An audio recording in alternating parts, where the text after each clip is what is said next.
kesel. Assalamualaikum Ustaz. Ada apa? Enggak, lagi kesel Ustaz nih. Kalau kenapa? Iya, biasa diajak main, diajak jalan, selfie bareng, makan bareng, taunya gibain ana di luar. Gibainnya dengan Ustaz lagi. Oh gitu? Iya. Aduh, gimana nih? Padahal itu kan dosa besar Ustaz ya? Gibah Iya, itu. dosa Dosa besar besar, kan Ustaz iya, ya? benar. Oke. Biar dia kurang ajar. Oh, jangan begitu, jangan bahagia kalau saudara terjerumus dalam dosa besar. Oh, iya.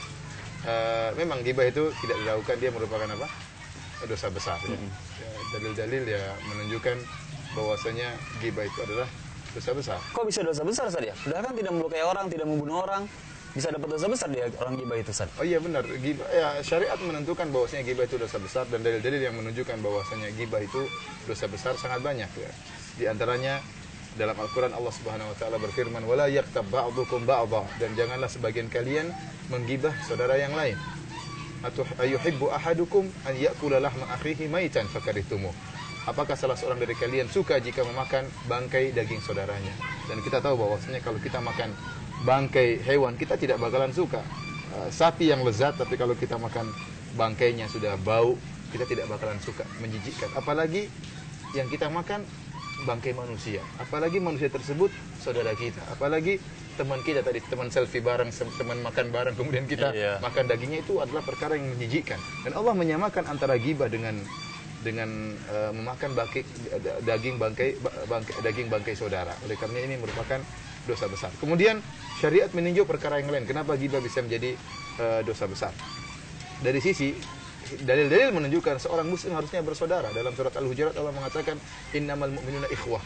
Sungguhnya kaum mukminin itu bersaudara. Maka jauhilah segala perkara-perkara yang bisa membongkar dan merusak persaudaraan tersebut. Di antara hal yang sangat kuat yang bisa menyebabkan persaudaraan itu hancur adalah gibah. Gibah. Memang benar gibah itu tidak melukai orang lain, tidak tidak menumpahkan darah orang lain, tidak mencuri harta orang lain, tetapi dia melukai dari sisi hati. Dia melukai dari sisi hati. Oleh karenanya, saya katakan gibah itu lebih parah daripada seorang yang mencaci saudaranya di hadapannya. Misalnya ada teman kita datang kemudian mengatakan kamu memang bodoh, kamu memang brengsek. Kita sakit hati. Tapi beda. Tapi kalau ternyata dia ngomong di belakang. Iya. Kamu gimana perasaanmu? Iya Ustaz, keselnya makanya itu Ustaz, sakit itu di sini banget Ustaz, sakitnya sampai ke kepala, rasanya ke ubun-ubun. Iya. Saya bisa bayangkan ya, teman kita ngobrol bareng, kemudian kita bercanda bareng, kita ngaji bareng, atau dia jatuhin kita di belakang, itu sakitnya memang luar biasa. Oleh karena seorang penyair pernah berkata, waqad yurja li jurhi sayfi bur'un wala bur'u lima jaroha lisanu. Dan bisa jadi diharapkan kesembuhan dari luka akibat sayatan pedang, tetapi sulit diharapkan kesembuhan dari luka akibat sayatan hati, sayatan lisan. Karenanya kemudian dia mengatakan jarohatu sinani lahal ti'amu wala yaltamu ma jarohal lisan. Bahwasanya luka-luka akibat sayatan pedang masih bisa disembunyikan, masih bisa disembuhkan, masih bisa dikembalikan.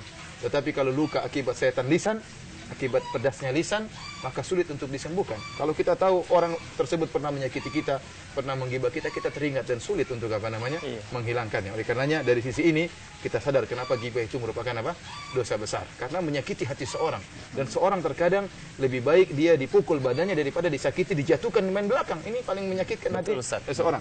Antum sendiri sekarang merasa sakit? Iya, sakit. Berharap dia terjerumus dalam dosa besar? Iya. Tidak boleh. Itu saudara untuk doain dia.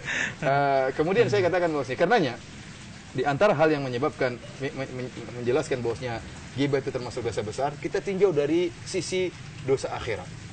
Dalam hadis yang sahih disebutkan, orang yang gibah dia akan disisa dengan dia mencakar-cakar wajahnya dengan kuku yang terbuat dari tembaga. Ya. Dalam hadis Rasulullah SAW mengatakan, lama urijabi, tatkala aku bermi'raj, Isra Mi'raj, marartu biqaumin, aku melewati sebuah kaum, yakhmishu lahum alfarum min nuhas, mereka memiliki kuku-kuku dari tembaga, ya, atau dari perunggu, yakhmishuna ala wujuhihim wa ala sudurihim. Ya, kemudian mereka mencakar wajah-wajah mereka dengan dada-dada mereka dengan kuku-kuku terbuat dari logam tadi. Ini menunjukkan bahwasanya mereka menyiksa diri mereka. Kemudian Rasulullah SAW bertanya kepada malaikat Jibril, mana ulai ya Jibril? Siapa mereka Jibril yang oleh Jibril alaihissalam yang mereka mencakar-cakar wajah mereka dengan kuku yang terbuat dari logam, kuku yang tajam? Kata Rasulullah, kata malaikat Jibril, haula'i alladziina yaktabuna ikhwanahum au ya'kuluna luhuma ikhwanihim. Mereka adalah orang-orang yang menggibah saudara mereka. Mereka adalah orang-orang yang makan daging bangkai saudara mereka. Ini hukuman bagi orang yang melakukan ghibah. Di antaranya juga Imam Al-Bukhari menyebutkan dalam Sahih Al-Bukhari tentang azab kubur disebabkan karena ghibah. Dia membuat sebuah bab Imam Al-Bukhari yang judulnya azab kubur dikarenakan ghibah. Kemudian dia menyebutkan sebuah hadis di mana ada 2 orang diazab dalam kuburan, di antaranya salah satunya kata Nabi sallallahu alaihi wasallam, wa amal akhar fakana yas'a bin namimah. Adapun yang satunya diazab kubur karena dia berusaha untuk namimah, untuk mengadu domba. Dan meskipun dalam hadis disebut teksnya adalah namimah, namun para ulama menjelaskan bahwasanya ghibah merupakan salah satu sebab timbulnya namimah, permusuhan.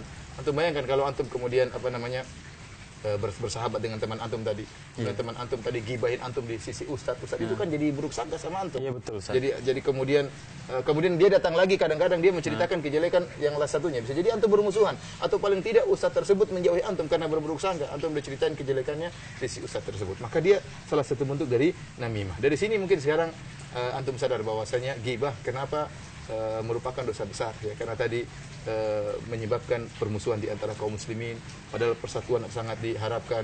Kemudian di antaranya menyebabkan sakit di akhirat nanti, yaitu di kuburan. Sakitnya di kuburan, Ustaz. Sakitnya nanti di situ. Betul lah. Ya, orang yang menggibah dia mungkin bersenang-senang. Dia sekarang bergibah dia bahagia, menceritakan kejelekan orang lain, ngerumpi, semangat menjatuhkan saudaranya. Tapi apalagi ustadznya mendukung dia misalnya, atau teman tadi yang bergibah ria mendukung dia semangat menceritakan kejelekan saudaranya, dia bersenang-senang bergibah ria, tetapi nanti yang menyakitkan dia adalah di kuburan kelak. Tapi benar gak sih Ustaz, kalau kita digibah, benar gak dosa kita diambil atau amalan dia yang buat kita? Itu ada seperti itu, Ustaz? Iya, benar. Dalam hadis yang sahih disebutkan kalau orang menggibah kita, maka kejelekan-kejelekan kita akan ditransfer ke dia. Kejelekan-kejelekan transfer ke dia, atau kebaikan-kebaikan dia transfer kita. Jadi sebenarnya anak udah nggak usah tanya ke dia lagi, Ustaz, ya? Atau tidak ada masalah kalau antum nasihati dia, sampaikan kepada dia bahwasanya saya mendengar engkau menggibah saya, ya nasihati. Ini tidak boleh seperti itu. Siapa tahu dia kembali sadar. Jangan kita malah bahagia, alhamdulillah dia terjerumus dalam dosa besar, alhamdulillah dia akan disiksa di azab kubur. Tidak, kita sama saudara harus saling memaafkan. Iya, insyaallah, Ustaz. Terima kasih, Ustaz, ya. Assalamualaikum. Salam.